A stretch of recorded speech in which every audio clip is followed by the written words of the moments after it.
कुछ नहीं मैडम, प्यार अंधा होता है सुना था, प्यार काला होता है पहली बार देख रहा हूँ। একমাত্র ফোনের চার্জ ছাড়া জীবনে কিছুই 100% করতে পারলাম না। লাগা কষ্টের গান।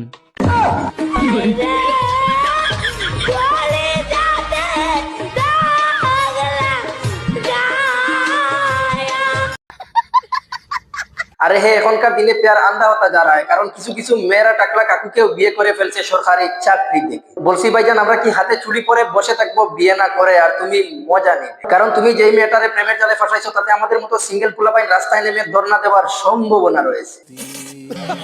কারণ আমার মতো একটা হ্যান্ডসাম ছেলে অবিবাহিত থাকবে প্রশ্নই আসে না। আরে আমি তেমন সুন্দর না, তোমরা যেটুকু ক্যামেরায় দেখো সেইটুকু হচ্ছে ফিল্টারের কেলমা। ঠিক আছে ঠিক আছে। এ রোস্টাররা কি খবর? নানা ভাইজান খবর তো তেমন ভালো না, কারণ তোমাদের জ্বালায় এই পবিত্র মাহের রমজানেও শান্তি নাই, বিশ্বাস করো শান্তি নাই। ইনস্টাগ্রাম ফেসবুক ওপেন করলেই শুধু তোমাদের ভিডিও, বাট আমার কিছু করার নাই। রমজানে যদি তোমরা শয়তানি করো তাহলে আমি কেন তোমাদেরকে পেছন মারতে পারবো না? এ দেখ আরেকটা পরি নিয়ে এলাম, নতুন পরি। আচ্ছা দেখে রাখ, দেখ দেখ। দেখছো মানে আমি তো 25 সেকেন্ড স্ক্রিনের দিকে তাকাইয়া অজ্ঞান হয়ে যাইতেছি, কারণ এটা তো করি না, দেখতে লাগে আস্ত একটা টেলা গাড়ি। বলছি ভাইজান রোস্ট ভিডিও শুটিং এর জন্য এরকম একটা পরীর দরকার ছিল, বাট ফ্লিপকার্টে অ্যাভেলেবল আছে কিনা জানলে অল্প ভালো হতো। নাকি রমজান মাসে তোমাদের পরীদের অ্যাডভার্টাইজমেন্ট চলতেছে? আরে আমি জানি তুমি জানো না, বাট তোমাকে জিজ্ঞেস করলে দর্শকদেরকে অল্প এন্টারটেইনমেন্ট করতে পারবো, যার জন্য জিজ্ঞেস করতেছি। বাই দ্য ওয়ে চলো আর বেশি বক বক না করে রোস্ট শুরু করি। ও তোমার কোন কোন জায়গায় ব্যথা গো বান্ধবী ললিতা, তোমার কোন কোন জায়গায় ব্যথা গো বান্ধবী ললিতা। বর্তমান দেখি মাটির পরির রে চশমা রোস্টার পুরা রোস্টিং করতেছে। চশমা রোস্টিং করতেছে এটা না হয় বুঝলাম, কিন্তু কেন? তো মাটির পরি কি আর বয়ে থাকবো?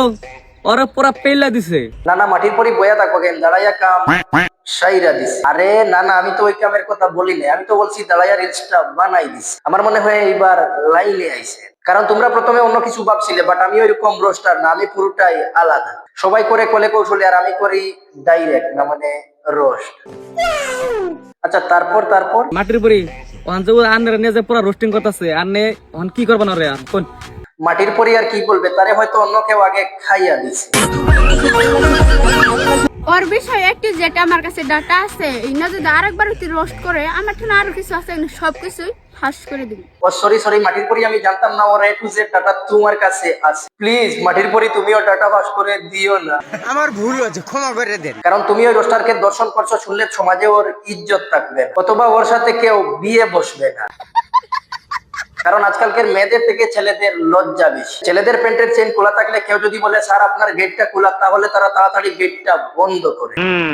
বাট কিছু কিছু মেয়েদের ক্ষেত্রে পুরো ব্যাপারটাই আলাদা, কারণ কেউ যদি বলে বোন তোমার ওড়নাটা ঠিক করো, তাহলে বলবে তোমার নজর ভালো না। বলছি social media content creator aunty কালাম্মা মাসি পিসি তোমরা ভালো হয়ে যাও, না হলে এমন ভাবে পেছন মারবো অ্যাডজাস্ট করতে পারবে। কারণ তোমাকে বুঝতে হবে পেছনটা কে মারছে, রোস্টার এসে নাকি তোমার বাপ। রাসূল সাল্লাল্লাহু আলাইহি সাল্লাম বলেছেন, আরে কালাম্মা এটা না হয় বুঝলাম, বাট তোমার হিজাব কই না? হিজাব হলে আরো একটু বেশি ভিউ হতো, কারণ মিয়াগলি ভাই মাঝে মধ্যে হিজাব ইউজ করে, যার জন্য আমার প্রাণের মুসলিম ভাই ও বোনেরা ওর বিরুদ্ধে প্রতিবাদ করে, যার জন্য ওর আরো একটু বেশি ভিউ হয়। রাসূল সাল্লাল্লাহু আলাইহি সাল্লাম বলেছেন, তোমরা মেয়েদেরকে কাঁদিও না, কারণ মেয়েদের চোখে প্রতিটি পানির হিসাব আল্লাহ স্বয়ং নিজে নিবেন। আচ্ছা কালাম্মা আমরা এটা না হয় বুঝলাম, তোমাদের কাঁদাবো না, আমরা সবাই জানি কুকুর রাগানো ভালো না, বাট আর কি করার, রমজান মাসে তোমার রিলস আমার সামনে উপস্থিত, এখন কি আর তোমাকে না করে পারি? না মানে রস। বাট রমজান মাসে যেহেতু ভিডিওটা বানাইছো তাতে বেহেশতে যাওয়ার সম্ভাবনা রয়েছে। ও সরি গাইজ, আমি বুঝতে পারি নাই কাকে কি বলছি, কারণ মিয়া খলিফা বেহেশতে যাওয়া তো দূরের কথা, জাহান্নামের কিনারেও যাইতে পারবে না। আজ এ পর্যন্ত ভিডিওটি ভালো লাগলে একটি লাইক করতে পারেন, একটি কমেন্ট করতে পারেন, সাথে একটি শেয়ারও দিতে পারেন। আর হ্যাঁ আমার চ্যানেলে নতুন হয়ে থাকলে এইখানে ক্লিক করে সাবস্ক্রাইব করতে পারেন, আর পেজে থাকলে পেজটি ফলো করতে পারেন।